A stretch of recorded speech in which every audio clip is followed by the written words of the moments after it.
Dire qu'on peut vraiment basculer dans une récession profonde, c'est-à-dire que c'est pas les moins 0,8 dont on parle éventuellement la Banque de France, c'est carrément un moins 4 si ça continue, ou alors si tout d'un coup la situation s'améliore, on peut avoir un fort rebond économique. Oui, oui, je pense qu'on est un peu dans la situation de 2020, c'est-à-dire qu'en 2020,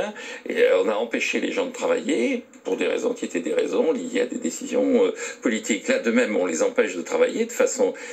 non pas, on les empêche pas de se rendre sur leur lieu de travail, mais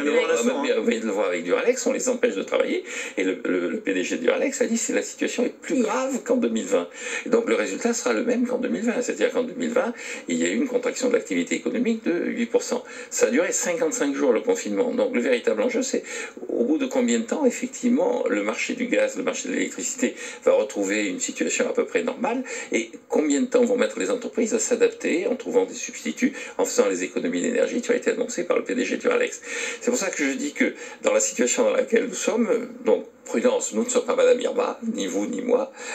mais je pense que dans cette situation, on va vers des scénarios de l'extrême, c'est-à-dire les scénarios en disant ce sera peut-être petite récession, peut-être un peu de croissance. Je ne crois pas que l'économie va connaître ce genre de situation. Ce serait le cas si on était dans le schéma traditionnel, une croissance tendancielle, plus un cycle. Mais on a déjà été dans ce genre de situation de méconnaissance, enfin on n'est pas Madame Irma, on ne sait pas ce qui se passera demain, mais avant, on a déjà été face à un pic comme ça,